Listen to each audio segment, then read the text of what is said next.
Azərbaycanın hər qarışında quruculuq işləri davam edir, lakin Xankəndidən gələn görüntülərin yeri bir başqadır.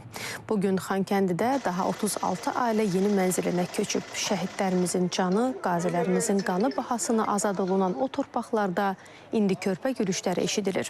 Əməkdaşımız Şöhrət Eyvazov həmin ailələrin qonağı olub.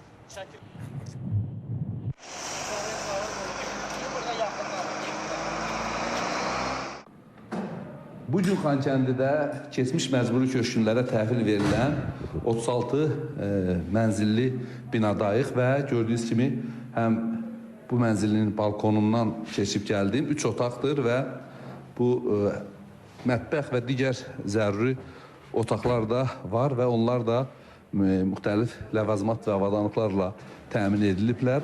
Evlər də gördüyünüz kimi normal təmirlidir və kombi sistemi ilə tam təmin ediliblər. 5 aydır burada işləyirəm. Xidmət edəcəksiniz? Bəli. Çox istəyirəm ki, hər kəs də bizi kimi bugünkü gün onlara da qismət olsun. Onlar da qayıtsınlar, vətəndə yaşasınlar. Şəhidlərimizə Allah rəhmət eləsin. Qazilərimizə can sağlığı versin ki, belə bir günü bizə yaşatdılar. Ağdam rayonu Nevoğlu kəndində yaşayırdıq. Bu günlərdə mənim nəvəmin Miranın ad günüdür. Prezidentim ev hədiyyə verdi nəvəmə. Şükürlər olsun. Bu günümə çox şadam. Yaşasın Azərbaycan, yaşasın Qarabağ.